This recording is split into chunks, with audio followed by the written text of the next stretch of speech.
اب شاعر کا کام ہے کہ اس فکر کو تخلیقی اور جمالیاتی سطح پر بیان کر دے، یا اس سے جو اس کو انسپریشن ہوئی ہے اس پر رسپونڈ کرے تخلیقی سطح پر اور جمالیاتی سطح پر۔ ایک صحافیانہ طرز ہے لکھنے کا جو نیگیٹو نہیں ہے، اس کی اپنی ایک ڈیمانڈ ہے، اس کی اپنی ایک ضرورت ہے۔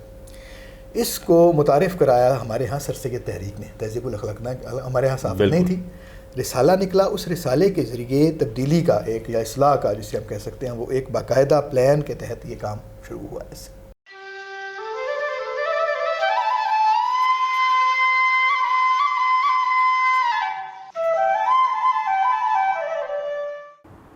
السلام علیکم جی، آپ دیکھ رہے ہیں سخن لائیو اور میں ہوں وقاص عزیز۔ گزشتہ دنوں مجھے اسلام آباد جانے کا اتفاق ہوا، جہاں پہ مجھے بے ستون جیسے منفرد شعری مجموعے کے خالق ڈاکٹر عابد سیال صاحب سے گفتگو کرنے کا موقع ملا۔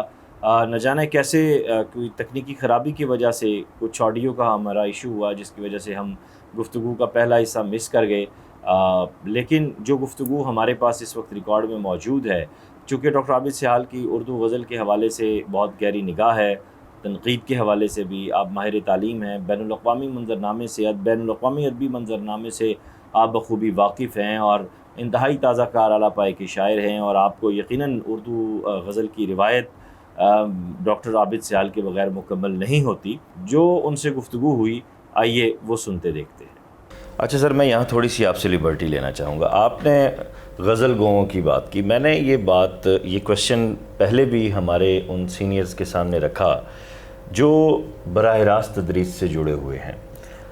آپ نہیں سمجھتے کہ اگر ماسٹرز کے، ایم فل کے، پی ایچ ڈی کے جو ہمارے اسکالرز ہیں، جو ہمارے اسٹوڈنٹس ہیں، میں دیکھ رہا ہوں کہ گزشتہ ایک دہائی سے اتنا، جو میں نے خود دیکھا میں اسی کی بات کروں گا، 50 سے 55% کام افسانے پہ ہو رہا ہے، اور باقی کام جو تھیسس کی شکل میں ہے وہ نظم پہ ہوتا ہے۔ غزل بالکل وہی آپ کی لسٹ والی بات ہے، اور وہ جو مدرس ہیں وہ خود بھی غزل کہنے والے لوگ ہیں، لیکن اس کے باوجود یہ کیا جان کے اس ٹرینڈ کو فروغ دیا گیا تدریسی سطح پہ، یا اس کی کوئی اور وجوہات ہیں؟ کیونکہ اگر کلاس روم سے ہم ایک اسٹوڈنٹ کو اگر کہیں کہ وہ ایک طویل نظم لکھ کر لائے، ایک ناول لکھ کر لائے، یا ایک تنقیدی بک کمپیکٹ ڈیفرنٹ قسم کی، مطلب اس طرح کے اگر ہوں، تو کیا یہ تخلیقی کاوش نہیں شمار ہوگی؟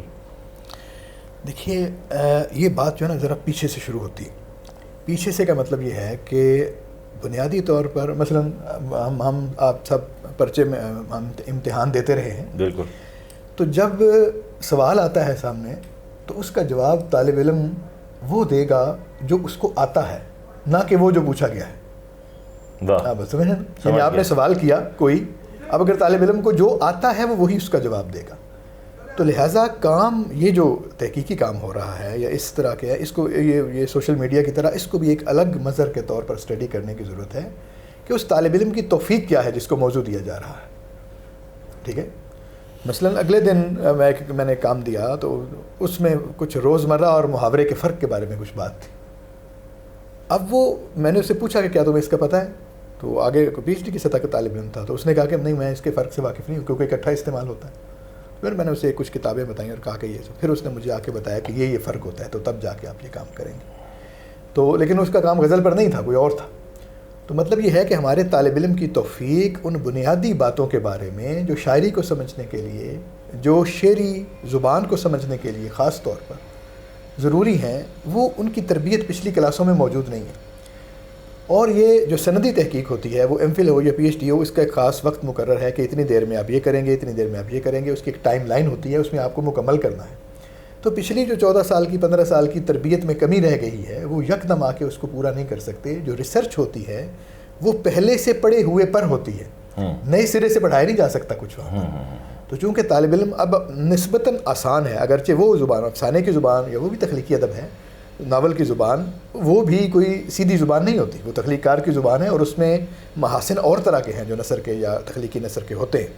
لیکن یہ سمجھا جاتا ہے کہ چونکہ نثر لکھی ہوئی ہے تو نسبتاً سادہ ایک مکالمہ پڑھا، اس کی فکر کیا بات ہو رہی ہے، تو طالب علم آسانی محسوس کرتا ہے اس کا اقتباس دینے میں، اس کی بات کو سمجھنے میں، اس کی فکر پر بات کرنے میں۔ فن کی بات اس میں زیادہ تر نہیں ہوتی۔ ٹھیک ہے، آپ دیکھیں مثلاً ناول کے یا افسانے کے بھی جو فنی معاملات ہیں ان پہ کتنا کام ہو رہا ہے، تو نہیں ہوگا۔ صحیح، فکری موضوعات پہ زیادہ کرتے ہیں۔ تو یہ طالب علم کی کم توفیقی جو ہے وہ اس میں ہے میرے خیال میں اساتذہ کی جو ہے اس میں کم ہے. چلیں کنفیوژن یہ بھی کلیئر ہوئی. اچھا سر، ہم قیام پاکستان کے بعد سے اگر غزل کو دیکھتے ہیں تو ایک شروع میں بڑا غلغلہ رہا موضوعات کے حوالے سے جی کہ بہت ہجرت کے بعد جو ہے وہ تقسیم کے بعد بڑے نئے موضوع آئے ہیں، وہ ٹھیک ہے چیزیں ایڈ ہوئیں. 80 تک آتے آتے کرافٹ مین شپ کی ایک مہم چلی، ایک بات ہوئی، پھر 80 کے جو غزل گو ہیں ان سب نے وہ کیا. آپ تک آتے آتے ہم دیکھتے ہیں کہ آپ کی غزل میں کرافٹ کا بھی بہت نیاپن ہے اور موضوعاتی سطح پر بھی بہت نئی باتیں موجود ہیں. میں اگر آپ کی اور آپ ہمارے جو سارے سینئرز ہیں آپ سب کے شعری سفر کو دیکھوں اور یہاں آج جو 2000 کے بعد کی غزل ہے اس کو دیکھوں تو یکدم لہجے کی سطح پر بھی چینج ہے آپ کو، مطلب وہ کرافٹ کی سطح پر بھی بالکل تبدیلی نظر آتی ہے اور نامانوسیت زیادہ در آئی ہے. اس کی کیا وجہ ہے؟ غزل میں تو حالانکہ یہ چیز نہیں ہونی چاہیے لیکن اس کے باوجود یہ چیز آ چکی ہے. دیکھیں، دو چیزیں متاثر کرتی تھیں پہلے بھی. سب سے پہلے میں نے عرض کیا کہ یہ جو صحافیانہ طرز ہے، ایک صحافیانہ طرز ہے لکھنے کا جو نیگیٹو نہیں ہے، اس کی اپنی ایک ڈیمانڈ ہے، اس کی اپنی ایک ضرورت ہے. اس کو متعارف کرایا ہمارے ہاں سر سید تحریک نے. تہذیب الاخلاق ہمارے ہاں صحافت نہیں تھی، رسالہ نکلا. اس رسالے کے ذریعے تبدیلی کا ایک یا اصلاح کا جسے ہم کہہ سکتے ہیں وہ ایک باقاعدہ پلان کے تحت یہ کام شروع ہوا ایسے. تو اس سے یہ ایک جو ہے نا یہ پیدا ہوا کہ جو انڈائریکٹ تربیت کرتا ہے لٹریچر اس کی بجائے ایک ڈائریکٹ معاملہ بھی کیا جا سکتا ہے. اسی مقام کو آگے بڑھایا پھر ترکیب سین تحریک نے آگے جا کر ایک مقصدی ادب کے ساتھ ان کی کمٹمنٹ اور یہ وہ. لیکن اس سے یہ ہوا کہ ایک اس کی طرف جو توجہ ہے اس کے انڈائریکٹ ہونے پر وہ ذرا کم ہوئی اور وہ ظاہر ہے اس کا سیدھا جو سلسلہ ہے وہ سماج سے جوڑا. اسی طرح چلتے چلتے اب جو معاملہ چلا اور پھر صحافت میں آپ دیکھتے ہیں تو اب یہ جو سوشل میڈیا ہے یہ بھی صحافت کی ایک قسم ہے. آپ دیکھیں کوئی بھی اخبار نکلتا ہے اس پہ لکھا ہوتا ہے روز نامہ.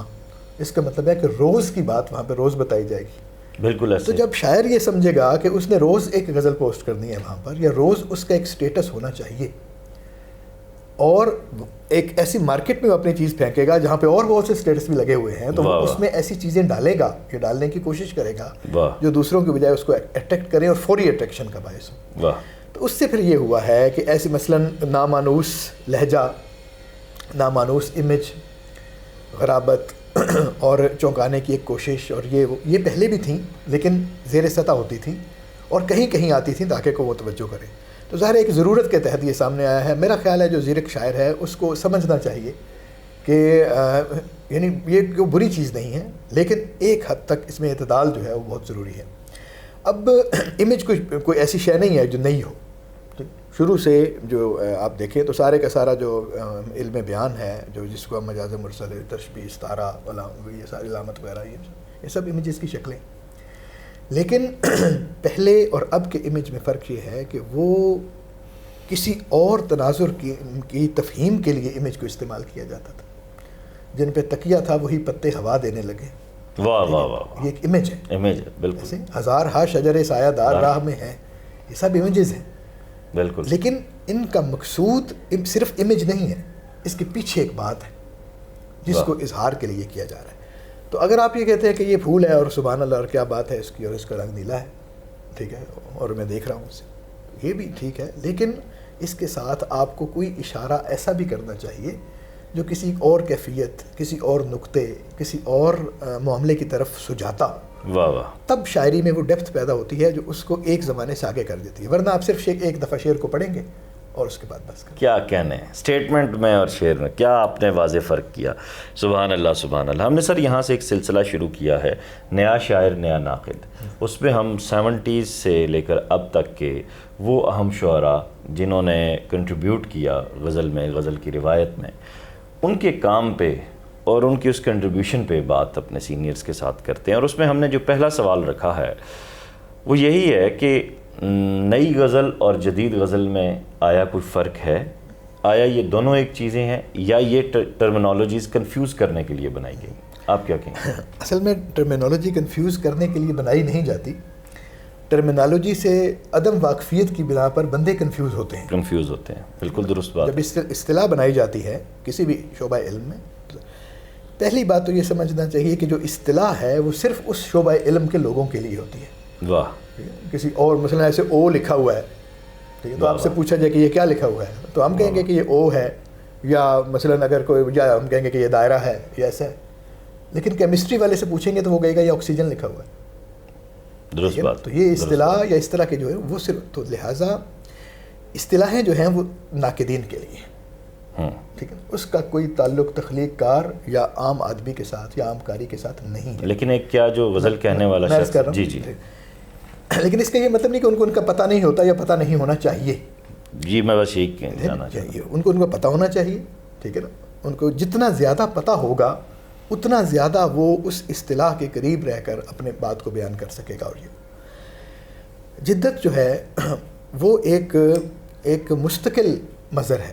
یعنی جب بھی ایک زمانہ آتا ہے، ایک چیز آتی ہے، اس سے اگلا زمانہ ہوتا ہے، وہ پچھلے کی نسبتاً جو ہے اس میں جدت ہوتی ہے، جدت زمانے سے جڑی ہے. تو ہم نیا اور جو جدت ہے اس کو اس معنی میں استعمال کرتے رہے ہیں. مثلا اب جو لوگ کہتے ہیں کہ میر بھی اپنے دور میں جدید تھا، بالکل تھا. اس کے بعد معذرت کے ساتھ مجھے نہیں پتا، آپ ڈرتا ہوں میں یہ بات کرتے ہوئے، لیکن یہ میری ذاتی رائے ہے. جب آپ جدید کہتے ہیں، جی جی، ٹھیک ہے، کہ مثلا جدید غزل، جدید نظم، جدید افسانہ، جدیدیت کی تحریک، جی جی، تو یہ پورے کا ماڈرنزم کی ایک تحریک ہے جس کا ایک پورا فینومینن ہے. کسی وقت یہ یورپ میں شروع ہوئی، پھر آئی، اس کے اثرات ہیں، اس کے اپنے فیچرز ہیں. ان کو سامنے رکھ کر یا ان کے اثرات کے تحت کچھ چیزیں یہاں پر پیدا ہوئیں، نظم میں پیدا ہوئیں، اپنا افسانے میں پیدا ہوئیں، غزل میں پیدا ہوئیں. تو ان اثرات کی حامل جو چیز ہوگی اس کو ہم کہیں گے یہ جدیدیت کی غزل ہے، یہ جدید ہے. چلے نیا تو ہر زمانے میں ہو سکتا ہے. لیکن سر اگر اس میں اب جدیدیت کی اگر آپ نے بات کی یا اس تحریک کی بات کی، تو اس کے پیچھے ان کا ایک صنعتی جو انقلاب تھا اور وہاں کی جو ایک زمینی حقائق تھے اس کے ساتھ وہ جڑا ہوا تھا. بات لمبی بھی ہو سکتی ہے، لیکن یہاں اگر دیکھا جائے تو ہمارے ہاں تو ویسا کوئی صنعتی انقلاب آیا ہی نہیں، لیکن یہاں کے لوگوں نے کیوں ان اثرات کو ایکسیپٹ کیا جو ہماری زمین سے جڑے ہوئے نہیں تھے؟ کیا یہی وجہ بنیادی نہیں بنتی کہ ہمارا جو غزل کے حوالے سے بالخصوص جو نقد کہنے والا ذہن ہے آج بھی، وہ بنیاد جو اصولی سطح پہ لیتا ہے وہ نظم سے لیتا ہے؟ دیکھیے میں پھر آپ سے عرض کروں گا کہ شاعر کا مسئلہ نہیں ہے، یہ نقاد کا مسئلہ ہے کہ وہ ان معاملات کی تفہیم کرے کہ جو لکھا گیا ہے اس کی تفہیم اس ساری صورتحال میں کیسی کی جا سکتی ہے. ٹھیک ہے، یعنی جو معاملات ہیں، اب دیکھیں بہت سی چیزیں ایسے ہیں جو ہمارے ہاں نہیں ہیں.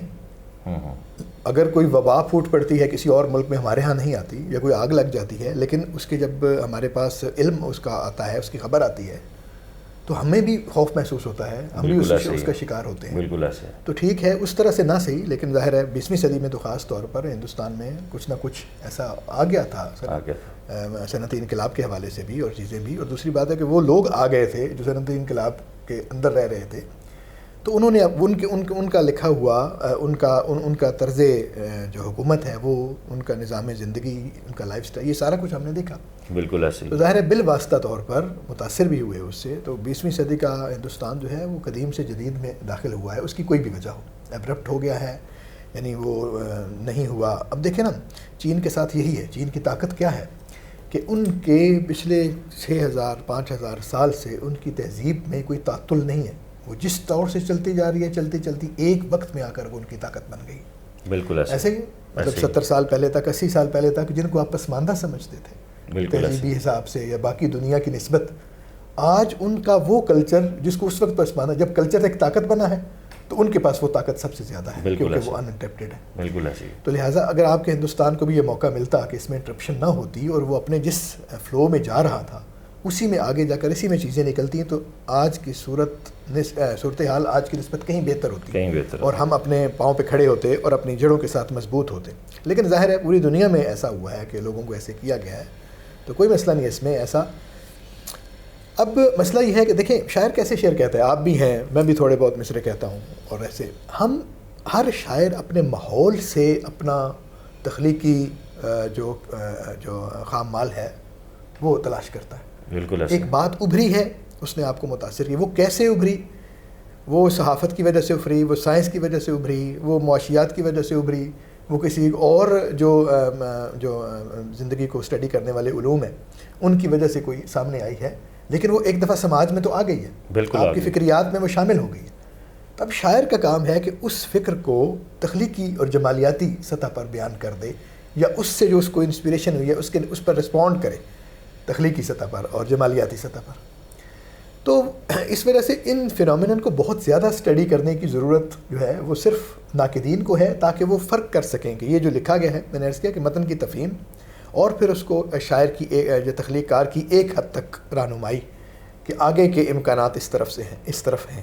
یہ نقادوں کا کام ہے، یہ طالب علموں کا کام ہے، یہ قارئین کا کام ہے، ٹھیک ہے نا. تو آپ ظاہر ہے لیکن ان کو جو لائن ہے وہ تو تخلیق کار نہیں، تخلیق کار نے تخلیق کرنی ہے. ایک اس کی جو توجہ ہے وہ اس پر ہونی چاہیے کہ میں جو خیال میرے ذہن میں آ جاتا ہے اس کو بہتر پیرائے میں کیسے بیان کر سکتا ہوں. اس کے لیے ہنر کی ضرورت ہے.